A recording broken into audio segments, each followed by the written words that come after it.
The rain on the Oregon coast felt personal. It was not gentle. It slipped down the back of my neck, under my collar, and ran cold along my spine while I loaded the last of my toolboxes into the truck. Another job done. Another town behind me.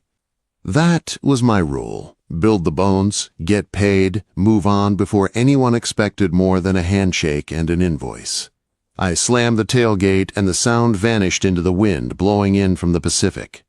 I needed gas and a bad cup of coffee. Then I was heading south to California for a big, clean contract. No drama, no history, no ties. My phone buzzed in my pocket. I let it go. Then it buzzed again, longer this time. When I pulled it out, Mac's name was on the screen. Mac ran the hardware store in town. He knew every board, every code rule, and every secret within 10 miles. If Mac called twice in a storm, it was trouble. I turned my shoulder into the wind and answered, "Yeah, Mac, I'm heading out." "Cal, don't leave town yet," he said. His voice was tight. "We got a situation up on the cliff, the Hawthorne House." I knew the place. A huge old Victorian right on the edge of the ocean, beautiful and proud, but tired. What kind of situation? Quote, "Structural," he said. Main load-bearing beam on the wraparound porch just sheared. The southeast corner is sagging. If it goes, it takes the roofline with it. I looked up at the black sky. Wind shoved at my truck like a hand. "That's suicide work right now. Call the fire department." "Let them shore it up." "They will not touch it without an engineer," Mac snapped. "Nearest one is in Portland. Roads might be washed out." "Cal, there is no one else here who can look at timber like you and tell me what it is carrying." He paused. His voice dropped. "And I know what you are." My jaw tightened. 10 years ago, I got my degree, my license, my professional engineer stamp. I also learned I hated meetings more than I loved letters after my name. I kept the stamp in a velvet case in my glove box like a secret. I had the license, but I had not worn a tie in a decade. Mac knew that. Mac knew everything.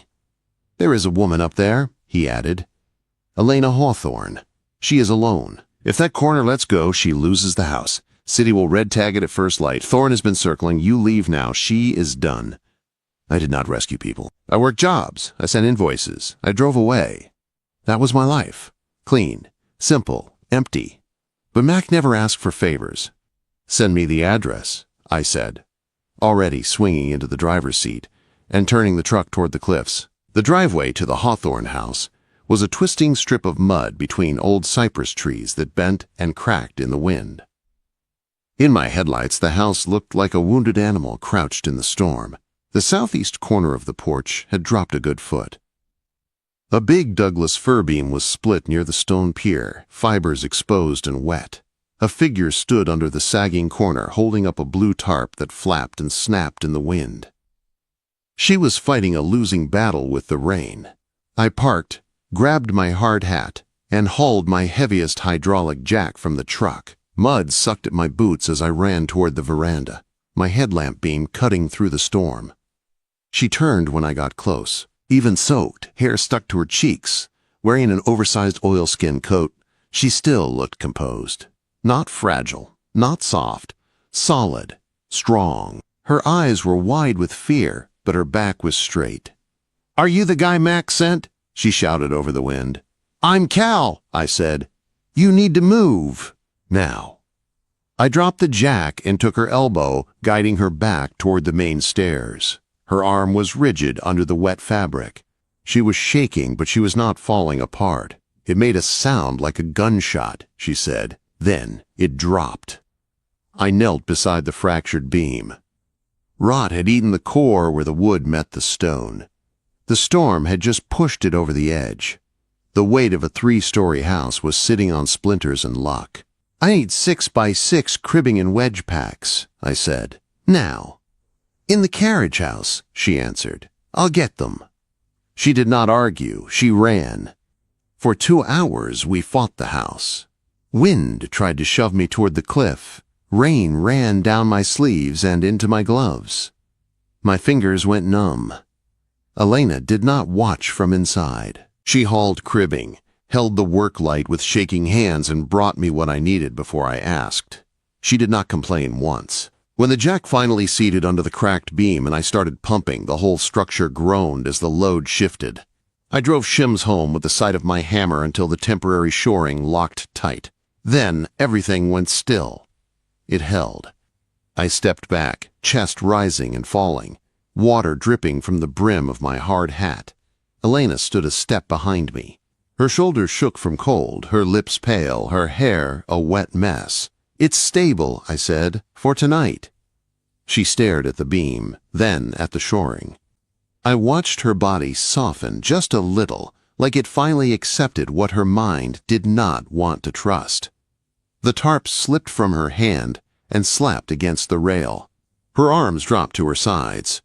"Thank you," she whispered. "You saved my home." I shoved my frozen hands into my pockets so I would not reach for her. "You need to get inside and get dry."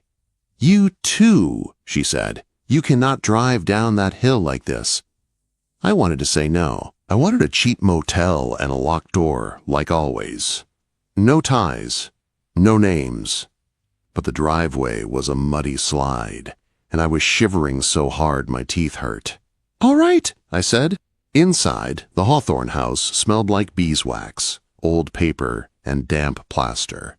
It was grand and heavy, full of antiques and dark wood. She led me through a big kitchen with a roaring fire in the hearth. She pointed to a bathroom. "Hot shower. There are clothes in there." My father's old things. I came out wearing an old wool sweater that smelled faintly like pipe smoke. 2 mugs of coffee waited on the butcher block island.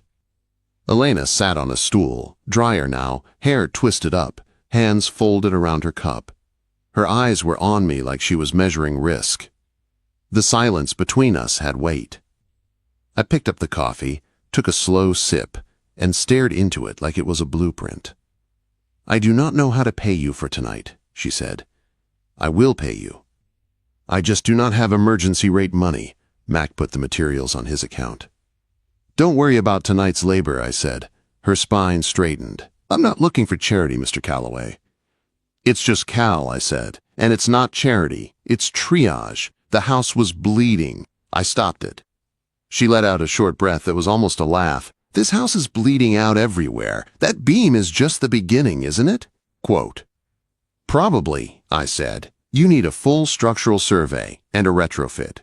Maybe more than one corner." She rubbed her temple, exhaustion pulling her shoulders down. "I have 8 weeks until peak season. City inspectors come in 6. If I fail, they pull my occupancy permit." "You will not pass with temporary shoring," I said. "Not if someone wants you to fail." Her eyes sharpened at that. Marcus Thorne. I did not say yes. I did not have to. "Mac says you are the best with timber he has seen in 20 years, she said. "He says you are expensive, but fast. I need you to fix it, not patch it. Fix it so it lasts another 100 years. "I'm headed to California tomorrow," I said. "I have a contract." "Break it," she said. There was no softness in her tone now, just steel. "Stay here. Empty guest rooms, food, weekly pay, full balance when the seasonal loan comes through." Every instinct in me said run. This was not my town, not my fight, not my woman. But my mind was full of the image of her under that tarp in the storm, refusing to let go of her house. "I don't work for promises," I said. She walked to a desk, opened a drawer, and came back with a checkbook. Her hand did not shake as she wrote. She slid the check across the island toward me. $5,000, she said. "Every cent in the operating account, your deposit. I will draft a contract tonight. I will secure the rest against the property deed. I am not asking for a favor, Cal. I am hiring you." Most owners cried. She wrote a check like it was a vow. I folded it once and slipped it into my pocket. "I need a quiet room on the south side," I said, "and I do not do small talk in the morning." A tight knot in her shoulders eased. "Done. Coffee is at 6. I stood, ready to head upstairs. As I moved past her, I saw the red marks on her wrist, where the tarp rope had cut into her skin. She did not hide them. She did not ask me to notice. I went to my toolbox, pulled out a roll of athletic tape, and set it on the island without a word. Elena looked down at it, then up at me. Her eyes held mine for a long second. She gave a small nod. No big speech, just quiet understanding. I went to the guest room with the sound of the storm still pounding outside, and the weight of her offer pounding inside my chest. For the first time in a long time, I was not sure if I wanted to leave when the job was done. Morning came clear and cold. The storm had blown itself out, but you could still feel it in the way the windows rattled, and the trees out front leaned toward the sea. I pulled on my boots and went straight to the porch. In daylight, the damage looked worse. The beam that had sheared was not the only problem. Dark stains crawled up the posts. The paint hid soft spots. The rot was not new.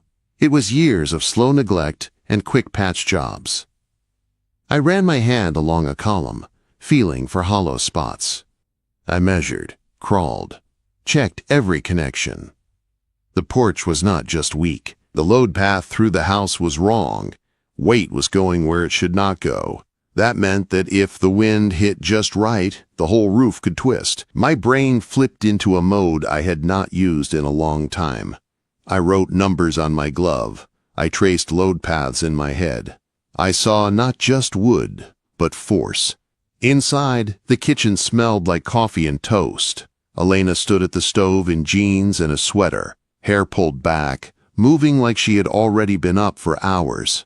"Coffee is at 6, she said without turning. "You are late." I checked the clock. It was 6:10. Somehow that made me smile. I took the mug she slid toward me. "Your porch is worse than we thought," I said. "Rot in main posts. Wrong connections. The new work has to be perfect. On wood and on paper." She set a plate on the counter, eggs and toast. "So we make it perfect." "You make it sound simple," I said. "It is not simple," she answered, "but it is necessary." That became our rhythm. Days on the porch and under it, tearing out old posts and setting new ones. Evenings at the island with my notebook, drawing details, checking numbers, writing strap layouts and material lists. The tired engineer in my head woke up and refused to go back to sleep. One week in, the reason for her panic drove up the long, muddy drive. I was on the scaffolding when I heard tires on gravel. A black Range Rover pulled in like it owned the place. A tall man in a sharp suit stepped out. Even from above, I could smell his cologne. Behind him, a shorter man climbed out, holding a clipboard. The suited guy walked straight to Elena on the porch. I climbed down slow, listening. "It is only going to get worse," he said, looking up at the shoring. His voice was smooth and smug. "Once the inspector sees that mess, he will red tag the whole operation, Elena. You are bleeding money. My offer is generous, considering I will have to bulldoze half of it." "Get off my property, Marcus," she said. Her voice was steady, but her knuckles were white around the clipboard. So this was Thorne. I stepped onto the porch and moved toward them, wiping my hands on my work pants. I put my body between them without touching either one, like a door that did not open. "And this is?" Thorne asked, eyes flicking over my boots, my tool belt, my sawdust-covered sweater. "The hired help?" he added. "I am the guy fixing the rot," I said, "as she asked you to leave." He tried to step around me. I shifted and blocked him again, calm, solid. "You are trespassing, Mr. Thorne," I said. "Time to go." His jaw clenched. He looked at Elena over my shoulder. "The clock is ticking," he warned. Then he turned and stalked back to his car. When he was gone, Elena's shoulders dropped like a string had been cut. She let out one hard breath and then pulled herself together. "He smells fear," I said quietly. "He has the inspector," she replied. "If we are not perfect, they shut me down." "Then we will be perfect," I said. I picked up my tools and went back to work because the look in her eyes was too raw to hold. The days blurred into each other. On the surface, it looked like normal carpentry.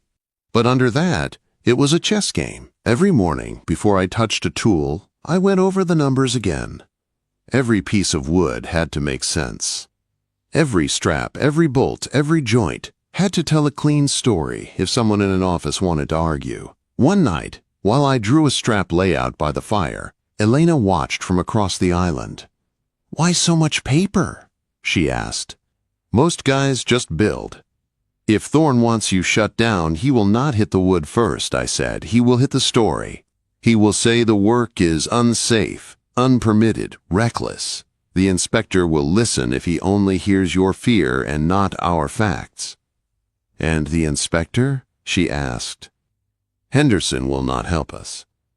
"We cannot go to the city with only suspicion," I said. "If we do, Henderson will stall, the bank will panic when they see a red tag, and your loan dies on paper before we even start." "So what do we do?" she asked. "We build evidence," I said. "We make the house so clean, on paper and in wood, that when they swing, they hit steel." 2 nights later, they tried. Headlights washed across my ceiling and stopped, not passing by, sitting, waiting. I swung my legs out of bed, pulled on my boots, grabbed my jacket and headlamp. From my window, I saw a truck in the drive, with its lights off. 2 figures were on the porch near the permit box. One held something that flashed, a phone or camera. They were not here to help. I went down the back stairs. Elena's door opened a crack as I passed. "What is it?" she whispered. "Stay inside," I said. "Lock your door." I slipped out through the kitchen and kept to the shadows. I moved around the side until I was behind them. They were snapping pictures of my posted permits, of the shoring, trying to angle the shots to make it look bad. I clicked my headlamp on and aimed it right at them. "Back away," I said, loud and calm. They froze. One lifted his hands like a kid caught stealing. The other stumbled back toward the steps. "Who sent you?" I asked. They did not answer. They ran. I did not chase them into the dark. I pulled out my phone and hit record. I filmed their faces in the glare, the truck, the license plate, the fresh tire tracks ripping up the mud. Evidence, not anger. When I came back in, Elena was waiting in the kitchen in a thick robe, eyes sharp, not sleepy at all. "What was that?" she asked. "Thorne," I said, trying to build a case. I held up my phone and played the video. She watched, jaw tight, shoulders rigid. When it ended, she looked at me and gave one small, controlled nod. "Okay," she said. "Now we have proof. Now we have leverage." I corrected. "And now we tighten everything. No gaps, anywhere." It became a habit. I added a motion light near the porch. I put a chain through the permit box. Not fear. Just practice. I kept working on the house, and on little things she never asked for. One afternoon, I found her shoulder leaning into the heavy library door, trying to force it open. The old oak had swelled and stuck in the frame. "Let it go," I said. "It is stuck," she snapped, but the anger was at the door, not at me. Later, while she was in town, I shaved down the high spots with a hand plane and rubbed beeswax into the jam until the door slid smooth and silent. On my way back through the kitchen, I heard a slow drip from the faucet. 10 minutes under the sink with a new washer and a wrench, and the drip was gone too. When she came home, I heard the soft slide of the library door and then the sharp click of the faucet. She stood in the kitchen doorway, looking at the sink, then at me. Her eyes were softer than I had seen them. "You fixed it," she said. "Just wood and water," I answered. "Hunger?" she asked. "I bought steaks." "Yeah," I said. "I could eat." We cooked together that night, no talk about permits or inspections. Just the sound of rain and the sizzle of meat, and the way her shoulder brushed mine when we both reached for the salt. The space between us felt smaller. By week 6, the new posts were in, and the porch felt solid under my boots. Elena decided to host a small movie night for locals. A test run before real guests came back. The living room glowed with lamplight. Mac came, the town librarian, the couple from the bakery. People laughed, filled bowls with popcorn, sank into old couches. A movie played on the TV. It felt like the house was breathing again. Elena moved through the room, refilling snacks, checking on everyone. She wore a simple white tank top and jeans, hair loose around her shoulders. When she saw me in the doorway, her smile shifted. It went from polite host to something private. "Cal," she called. "Come in." I took a beer and leaned against the fireplace. I was the outsider guy with sawdust on his boots watching everyone else belong. Still, every time I looked up, Elena's eyes found mine. Later, when most eyes were on the screen, she drifted to my side. "You did good work," she said quietly, watching the flames. "The house feels safe for the first time in years." "It is good timber," I said. My voice came out rougher than I meant. "It is not just the timber," she said very softly, and looked up at me like she was testing something. "Elena," I started, a warning in my tone that was more for myself than for her. "Do not," she whispered. Before I could answer, the front door slammed open. Cold air and rain poured into the room. Conversations broke off. Everyone turned. Marcus Thorne stood in the doorway with a short man beside him holding a clipboard and a hard hat. "Party is over," Thorne said. "Inspector Henderson is here to red tag this place." The room went silent. Elena set the popcorn bowl down with slow care and turned to face him. "You cannot barge in here," she said. "Credible report of unsafe work and unpermitted structural changes." Thorne answered smoothly. "Henderson is here to shut this site down." "That is false," I said. "Permits are pulled and posted. Work is to code." Henderson did not quite meet my eyes. "I need to see the seismic strapping on the new posts," he said. "The report says it is uninspected." "It is 10-gauge steel," I said. "Overbuilt." "I need it exposed," Henderson replied. "Until then, shut down. No occupancy." He slapped a red sticker on the heavy oak front door. The sound of it sticking made my stomach drop. People left fast after that. The living room emptied. The house felt hollow again. Elena stood in the entryway, staring at the red tag like it was a death notice. "It is over," she said, voice flat. "If we are red tagged, we miss the deadline. The bank pulls the loan. Thorne wins." "I can open the wall and expose the strapping in an hour," I said. "We fight it." "With what money?" she snapped, fear sharpening her words. "I cannot pay a lawyer. I cannot even pay you the rest of your contract." "I do not care about the money," I said. "I do," she whispered. Her throat worked. "It is all I have left. My dignity." She took a shaking breath. "You should pack tomorrow. Do not go down with this ship." It was triage. It was practical. It still felt like someone had cut my line. "Fine," I said. "I will be gone by noon." I went up to my room and pulled my duffel out of the closet. Leaving was what I did.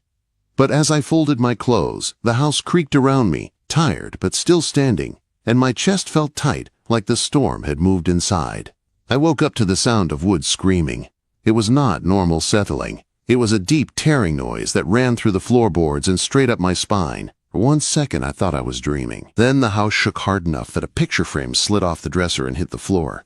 I was on my feet before it stopped moving. Wind howled outside, worse than the first storm.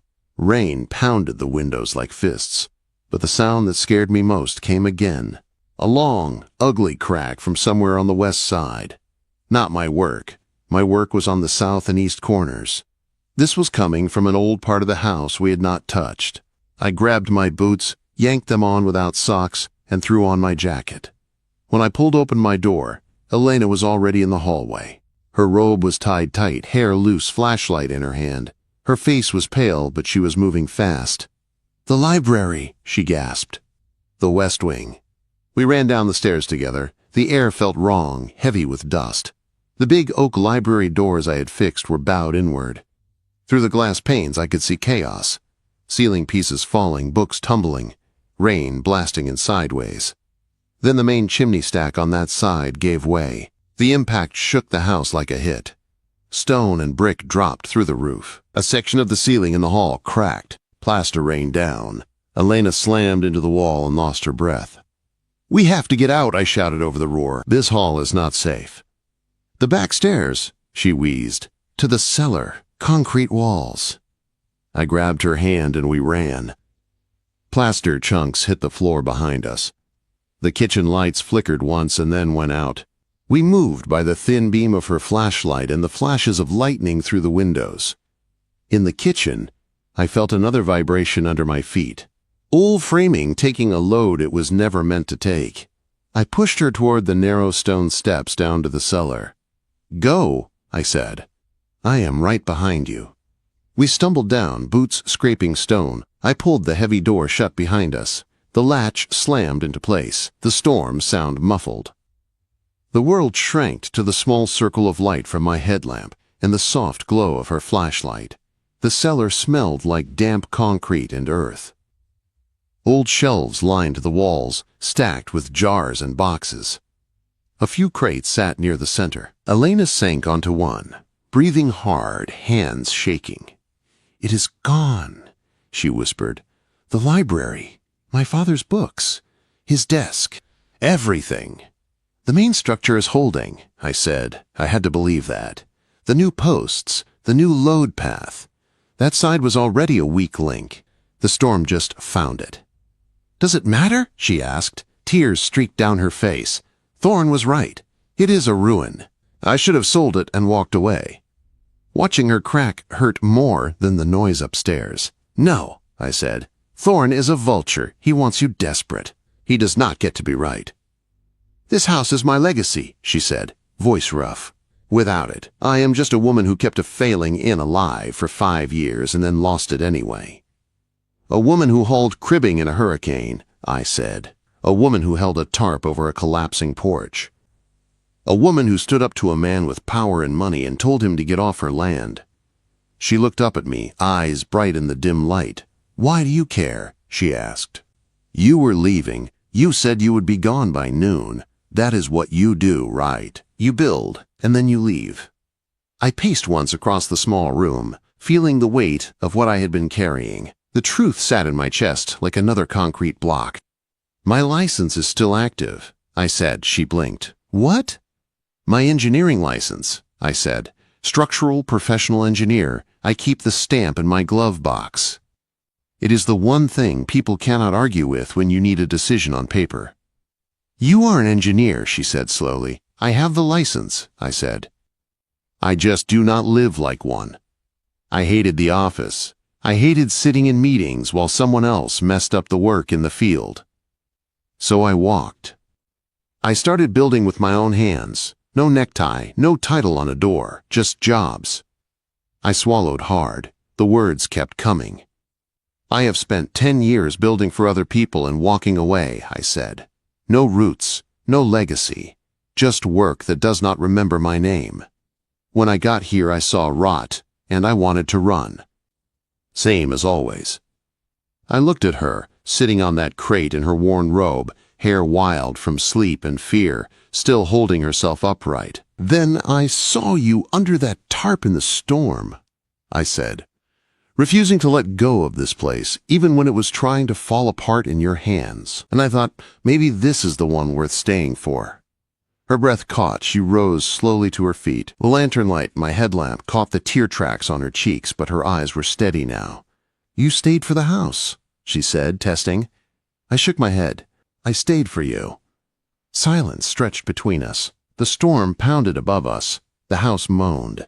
Down here, in the cellar, the air felt still. She stepped closer until I could feel the heat from her skin in the cold space.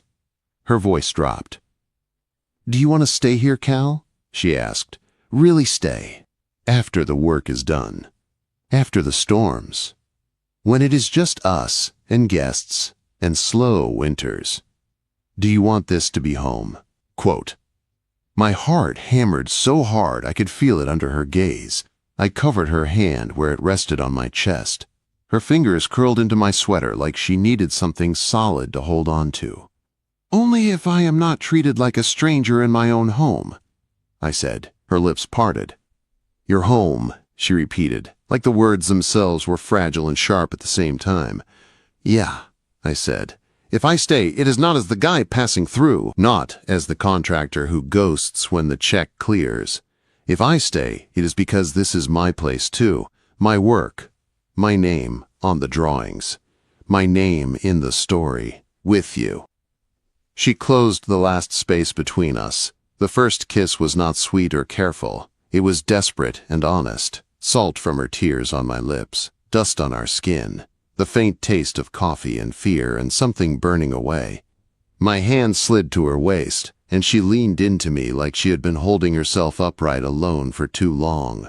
Her fingers gripped my shirt at my shoulders, bunching the fabric like she was afraid I might still pull back and vanish into the storm. I kissed her again, slower, pressing my forehead to hers for a second when we parted to breathe. Above us, the house shook as another gust hit. Somewhere, wood cracked, and glass shattered. We were two people in a cellar, under a damaged building in the middle of a storm. And somehow I felt more grounded than I had in years. "We are trapped down here, are we not?" she asked, voice a little shaky but calmer now. "Safer than upstairs," I said. "We wait out the worst. At dawn, we check the damage." She nodded and leaned against my chest. I wrapped both arms around her, holding her close while the world roared. Time stretched. The storm kept attacking the house, but the new structure held. I could feel it in the way the floor under us stayed steady. At some point, she fell asleep against me, breaths evening out. I sat on the crate and kept her in my arms, listening to the house talk to the wind and refusing to let her go. When the noise above finally softened from a roar to a steady hiss of rain, a gray wash of light slipped through the tiny cellar window. "Hey," I said softly. "Elena, it is morning." She blinked awake, disoriented for a second, then remembered. Her eyes searched mine. "We are still here," I said. She gave a small, fierce smile. "Then so is the house." Quote, "We climbed the stairs together, hand in hand. When I pushed open the cellar door, cold air hit us. The kitchen ceiling had a crack, and there was debris on the floor, but it was still standing. Outside, the west wing was gone. Slate tiles, broken beams, chunks of chimney, and soaked books were scattered across the ground. The whole section where the library had been was open to the sky. Elena sucked in a breath like someone had punched her. But the main house, the new porch posts, the corners I had rebuilt, all stood solid against the pale, washed-out morning. The line between old work and new was written right there in broken wood and intact steel. Fire truck sirens echoed up the hill. Mac's pickup followed behind. Neighbors' cars pulled into the drive. The cavalry had finally come. I felt Elena's fingers tighten around mine. She squared her shoulders and stepped forward onto the porch. Her house was wounded, but it was still hers. And now, for the first time, it was mine too. Firefighters reached the house 10 minutes after we stepped out on the porch. Mac's old pickup bumped up the drive right behind them. Neighbors came too, in coats thrown over pajamas, holding thermoses and extra gloves. They all stopped when they saw the west wing. The library side was a broken jaw. Slate brick-soaked books and splintered beams were piled on the wet ground. The rest of the house rose behind it, scarred but standing. The new porch posts were straight. The shoring was solid. The line between what we had rebuilt and what had failed was clear as a cut on skin. "Jesus, Cal," Mac breathed, climbing out of his truck. "You two okay?" "We are fine," I said. "The west wing is gone. The main structure held." Elena stood beside me in jeans and a sweater now, hair pulled back, face pale but steady. She watched the firefighters check for hot spots and gas leaks. She watched neighbors quietly start moving debris into careful piles. Her eyes kept going back to the empty space where the library had been, but she did not fold. Mac came up the steps and put a hand on her shoulder. "I am sorry about the library, kid," he said. She nodded once. "We will rebuild," she answered. Her voice was low, but sure. Of course Thorne showed up before noon. Men like him always smell opportunity. His Range Rover rolled into the drive, tires crunching over wet slate. Inspector Henderson sat in the passenger seat, face tight, clipboard in his hands. They got out and walked toward the porch like they had been invited. "I am here to document the failure," Henderson said, "and to enforce the shutdown order." "And I am here to discuss next steps," Thorne added. He looked almost pleased. "This is exactly what I warned you about, Elena. The structure is unsound. You cannot save it." I stepped off the porch and met them halfway. "Before you talk about offers," I said, "you are both going to look at what the storm exposed." I led them to the broken edge where the west wing had torn away. The inside of the wall was open to us. Old framing on one side, my new work on the other. The collapse had ripped off siding and sheathing, and with it had revealed the seismic strapping on the posts I had set. Clean lines of bright steel ran across the joints, bolted through solid wood, spaced exactly as they were on my drawings. Henderson's eyes tracked the straps. He ran a hand along one, then looked at the bolts and washers. His throat moved as he swallowed. 10-gauge steel, I said. Through bolted, proper washers, correct spacing. Failure happened in the unretrofitted wing. My work held. Thorne shifted his weight. The house still failed, he snapped. The whole structure is compromised. The previous red tag stands. You cannot deny this is unsafe. I am not denying damage, I said. I am showing you that the sections under my design performed. The new load path worked. The collapse came from old work you would rather ignore because it does not fit your story. Henderson cleared his throat. His voice was smaller than Thorne's, but it carried more weight in that moment.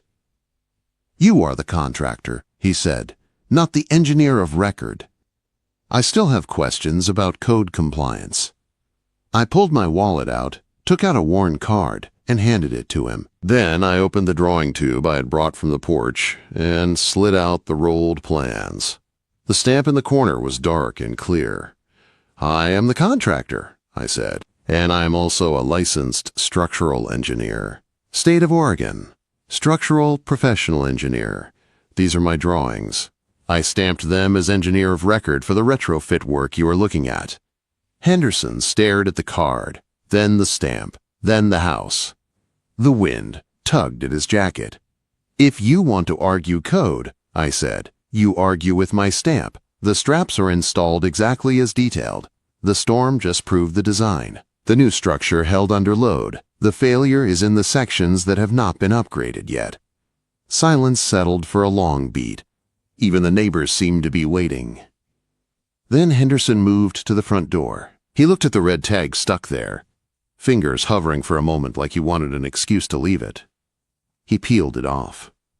Temporary suspension is lifted, he said. Site is cleared to proceed with permitted work. I will file an updated report. The red tag is removed. Quote. Thorne's controlled smile cracked, just a little. This does not change the financial reality, he snapped. You cannot afford to rebuild that wing, Elena. Take my offer. Take the insurance check when it comes and walk away from this wreck. Elena stepped down beside me. Her chin was up, eyes hard. Leave, Marcus, she said. He opened his mouth again, but something in her tone stopped him. He looked at the crowd on the drive. Neighbors were watching. Mac was watching. Henderson was still holding my card. Thorne lived off quiet, backroom deals. He hated light. Right now, he was standing in full daylight. He turned on his heel and walked back to the Rover. 2 days later, the town council meeting was packed. Word travels fast in small places, and the storm had given everyone something to talk about. Thorne sat in the front row with a folder of papers. Insurance forms, maybe. Offers. Numbers meant to scare. I sat beside Elena at the table near the front, my drawings rolled at my feet. The room buzzed and then went quiet when the council chair nodded to her. Elena stood and walked to the podium in an old sweater and neat jeans. She looked tired, but not beaten. The damage to the Hawthorne house is real, she began. We lost the west wing. The library, guest rooms, part of the roof line. But the heart of the house is sound. The sections under the new retrofit held through the second storm and passed inspection this morning. I am here to request approval for a phased rebuild of the west wing under new structural plans. Thorne stood without waiting to be called on. This is not realistic, he said to the room. She cannot rebuild without capital. The bank will not extend more credit to a business that just barely survived a red tag. She is chasing a dead dream. I have offered a fair buyout. This place should be cleared. Murmurs moved through the room. Elena did not flinch. She unrolled my plans on the podium so everyone could see the stamped title block. These plans are stamped by a licensed structural engineer, she said. That means permits. That means underwriting. That means we can rebuild the west wing in stages and stay open while we do it. I stepped up beside her, rested my hand on the edge of the podium. Stamped plans get permits, I said. Stamped plans get insurance support and bank attention. The straps we installed held under real load. That is not theory. That is evidence. The house is not a wreck. It is a structure in progress with a proven design. A few people nodded. I saw Mac in the back of the room, arms crossed, mouth set in a proud line. I am rejecting your offer, Marcus, Elena said, turning to Thorne fully now. The Hawthorne house is not for sale. We will rebuild the West Wing. Phased, permitted, on our terms. Our, he repeated, his tone sharp. Who is we? Exactly. Elena did not look at me. She did not have to. She lifted her chin and faced the council. Me, she said. And my partner. The word landed in my chest like a clean hammer strike. Sure, solid. Mac started clapping. Slow at first, then louder. Others joined in. The sound filled the room. Thorne's jaw tightened. He knew when he had lost a crowd. He gathered his papers, sat down, and stared straight ahead. 6 weeks later, the inn was fully booked for reopening weekend. The West Wing was a neat, taped-off construction zone with temporary walls, and my plans pinned to plywood for anyone who cared to look. Permits were posted in a clean row in a locked case. Inspections were scheduled and spaced out on my calendar. I was in the kitchen late one afternoon, oiling a cherrywood counter I had built for the breakfast bar. The grain warmed under my hand. The house felt different now. It hummed instead of groaned. The back door swung open, and Elena walked in with a stack of fresh towels. She stopped when she saw me at the counter and leaned against the doorframe, watching. "Hey, stranger," she said softly. I set the rag down and wiped my hands on a dish towel. "Is that what I am?" I asked. She shook her head and crossed the room to me, eyes bright. "Not even close," she said. I wrapped my arms around her waist and pulled her close. The kiss we shared this time was slower than the one in the cellar, but it had the same truth. There was no panic in it now, just choice. Just two people who had decided not to run. When we broke apart, she rested her forehead against mine for a moment. Outside, rain started again. Not a fierce storm this time, just a steady coastal rain tapping at the windows. I stepped away and walked out to the mudroom, where I kept my tools. The truck keys hung on a hook. Under them was the small velvet case I had carried for 10 years. I opened it. The stamp sat inside, heavy and simple. All that weight of law and work and promise in one piece of metal. I took it back to the kitchen and set it on the shelf beside my tape measure and my favorite chisel. Tools, all of them. Parts of the same life. Elena watched me, eyes soft. "You are really staying," she said. "Yeah," I answered. "I am staying." The house smelled like beeswax, coffee, and a little bit like vanilla from whatever she had baked earlier. The sound of guests, voices floated down the hall. The floor under my feet felt steady. The future did not look like a road leading away.